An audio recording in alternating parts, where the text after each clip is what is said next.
What's up, everybody? This is Brian Sosak of the Man in Black Leather Studio here in Norco, California, Horsetown, USA. Today I'm going to give you guys a little sneak peek and look inside my humble little shop and show you where all the magic happens. As you guys can see, it's a pretty small shed. It's about 12 by 8 or 12 by 10 or so. It's perfect size for what I do. A lot of what I do is on a bench. I do a lot of tooling, so I don't need a whole bunch of space and room for all kinds of stuff. It's perfect for what I need right now. Eventually, I'll grow out of it, but for right now, it's a perfect size for me to be pumping out super top-notch, one-off pieces and getting them down the road. So come on in. Let's check it out. So first thing you're gonna notice, we live in the greatest country in the history of Earth, so you gotta have my American flags out. All right, follow me in to the lab. As you can see, it's tiny, like I said, 8 by 10 or so. This is where all the magic happens. I love my little shop. I like to keep my shop decorated. Right here are some of my favorite Western albums of all time. Marty Robbins, Gunfighter Ballads and Trail Songs. Can't go wrong with it. Johnny Cash's I Walk the Line album. And Eddie Arnold's Cattle Call. Love it. I'm out in the desert in the Southwest, so you gotta love those dusty trail tunes.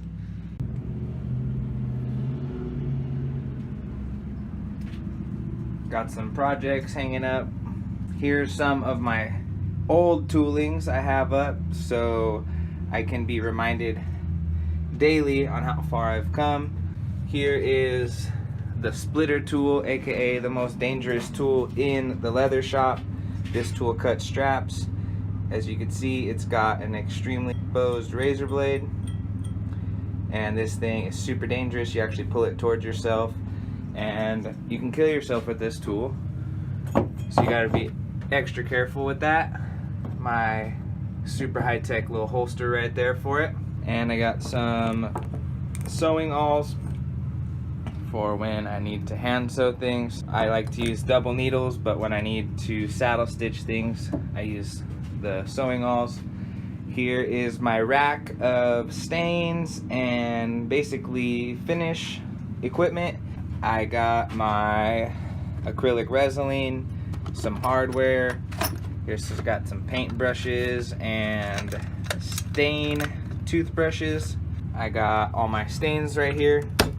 You can do a lot of magic with these stains. Basically, I got 6 different shades of stain, and then I can layer it on accordingly, mix stains together to get specific color combos.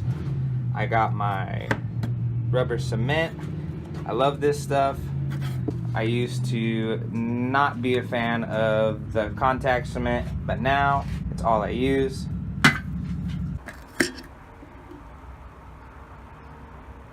Next, I have essentially my leather rack. As you can see, I'm running super low on leather. I need to actually go get some pretty soon.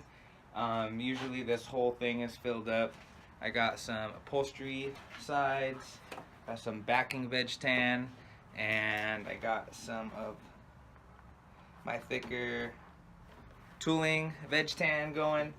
My good old scrap box for pieces that are large enough to save. A lot of the times it just kind of hits my scrap pieces just hit the ground and I don't ever pick them up again. I'm pretty good at cutting out what I need for my projects. So yeah, and most of the time if stuff hits the ground, it gets dirty. I don't want to make something out of a scrap junk piece. I use up the hide as much as I can for every project, so I don't have much scraps going. I got my trusty piece of synthetic fleece. I like to line my koozies with. As you can see, I'm running out too. I'm filming this video first week of January, which is right after my crazy Christmas rush, so I kind of like to take it easy first week of January, plus it's my birthday that week, so you know, Gotta give myself some kind of break, because usually between like November 1st and the end of the year, there is literally 0 days off. This year I actually worked on Thanksgiving. And these racks are where I keep all my hardware. Everything I use, everything I need is all in these racks. Everything from rivets, long rivets, snaps. What do I got in here? I got some super old D-rings that I'm honestly probably never gonna use ever. They're all dirty and old, so by the time I actually do need to use these, I will more than likely just get brand new ones, because yeah, this is not good to use. If I was doing some repairs or something quick like that, I might use some of the old stuff, but I got all kinds of random stuff. I got little rivets in here, or little decorative ruby rivets. They're neat. This is my probably biggest waste of time, is digging through these bins. I got some big D-rings. These ones are actually super nice. I use these all the time on my bags and my purses. My favorite tool in the whole shop, hands down, no question about it, is my Singer 731 industrial sewing machine. I love the crap out of this. Favorite tool I'll probably ever own. It was manufactured in 1911, which makes this bad girl a whopping 108 years old now, and she runs like the day she came off the assembly line. Actually, they probably didn't even have assembly lines. They probably made this thing one by one. But yeah, this machine is badass. I love this machine. It's the first sewing machine I bought. Super sick. It runs super epic. This machine was actually originally foot pedaled, which I will post a picture so you can see what I'm talking about. But this was human powered, and you used to have to crank all the gears and stuff and get this wheel spinning with your feet. But somebody before I bought it converted it to electricity, and now it runs awesome. It sews super straight, does not sew fast at all. It's a very slow, very accurate, ancient machine that works super good. You know the saying, they don't make them like they used to. And with this sewing machine, there's absolutely no exception to that. Saved the best for last. This is where all the magic happens. My workbench, solid oak workbench. This thing is super sick. I used to have a flimsy one, and I recently just upgraded to this super sturdy, beautiful piece of art that was actually a saddle maker's in town who passed away. His family was so kind enough to sell it to me, and I was lucky enough to purchase it. This thing is sick. I keep my leather splitter right here so it's easy to get to. Real high tech, just bolted to a board. And then I got my trusty stack of compartments. I got all kinds of stuff in here, from clips to paints, good old candy stamps. I have some patterns for some projects that I toss in here. It's kind of a catch-all. Most of my pieces are one of a kind, and I draw the design straight to the leather. But there's some stuff that I kept, like here's a super old belt pattern. I think this is like the first belt pattern I tried to draw. Here's like a really sick outdoors belt that I did for my cousin who was getting his Eagle Scout awards. So I made him an outdoors belt with kind of all the different activities and little nature animals that he enjoys. To be honest with you, I never really go back into my pattern drawer. I just keep it kind of a little bit of a hoarder in that way. But yeah, that's the good old stand-up. Not very complicated. I got 2 hammers or 2 mauls. I got a big old, I think this is the 1 pounder, and then this is about a ½ pounder. So this is another old tool. I actually bought this at the Long Beach Antique Swap Meet, and I just couldn't live without it. some leather crafter from a long time ago had this. Like, this thing is super old. It's hard to kind of tell on videos. But yeah, don't need much, just need the 2 hammers. Got my water bottle, got my speaker for my tunes, a spray bottle to get the leather wet, my cutting board. Usually I'm on my tooling stone just tooling away. Whenever I need to hop over and chop some stuff up, just slide that bad boy right on there.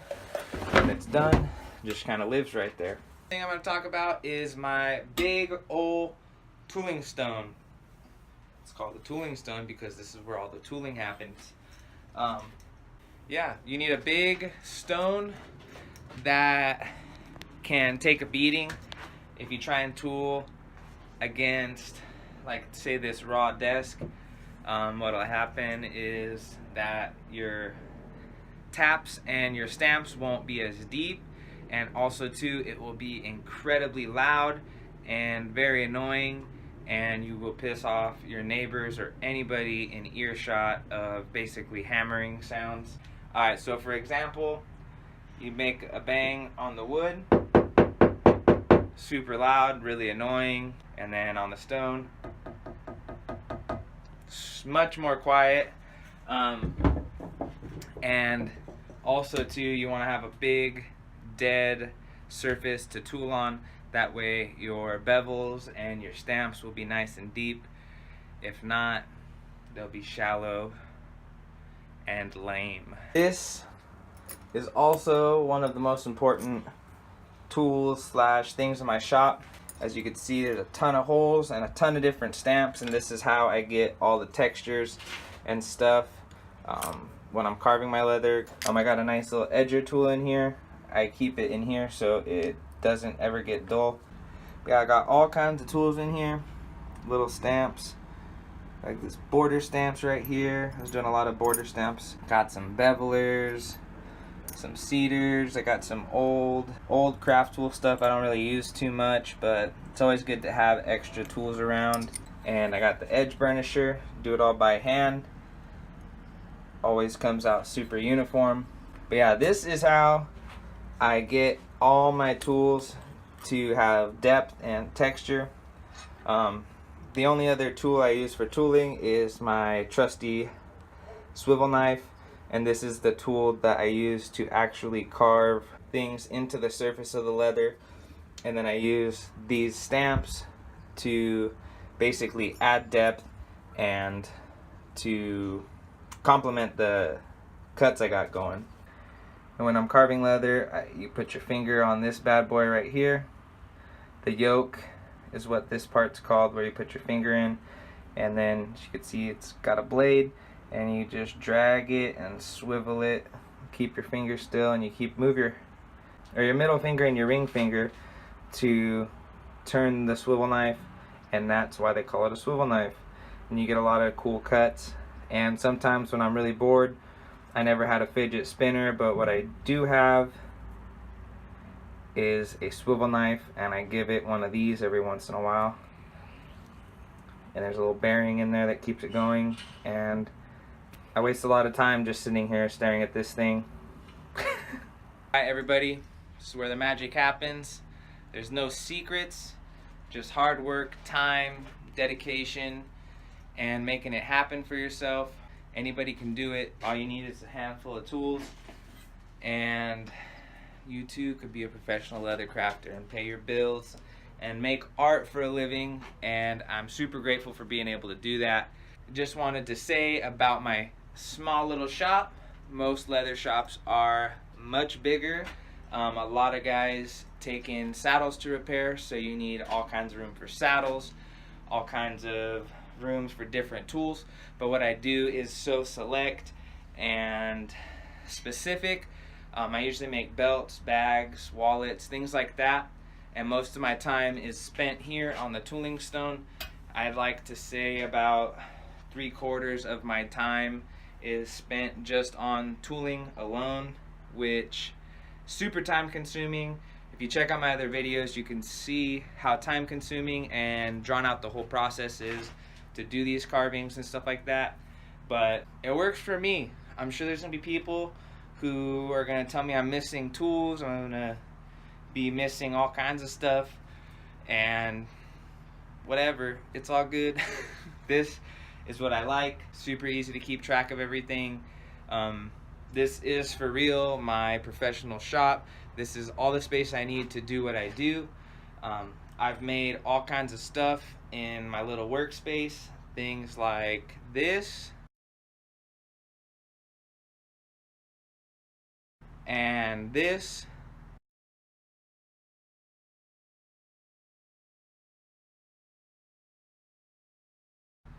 And this stuff right here.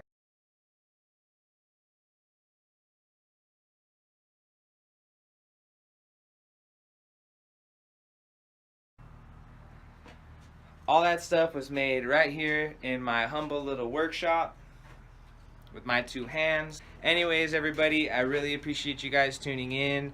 It's kind of fun. I haven't done a walk around of my shop before, so it's pretty neat to show everybody all my tools and my little workspace I get to work in every day. Sun's going down, but it's nice Southern California weather pretty much all the time. I hardly ever need a jacket. I love it in here.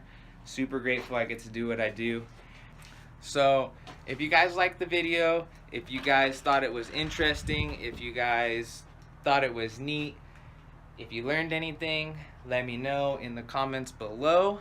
Even if you got shit to talk on me, drop that in the comments below too. I'm sure I'll shoot you a message back and entertain you. But anyways, that's all I gotta say. Thanks for tuning in. Hope you guys thought it was interesting, because I do. This is what I do every day, so it means a whole lot to me to be in my little workshop. But anyways, drop a comment, leave a like, drop a hate comment, I don't even care. And make sure to check out me on all my other social media stuff. Instagram, Facebook is where I'm at right now. But yeah, all that information will be down below. Like, comment, and subscribe if you want to see more videos of me doing my thing in my little leather shop. I'll hopefully be making some videos teaching a few things or two. But anyways, I'm gonna get out of here. I keep talking myself in circles. See you guys later.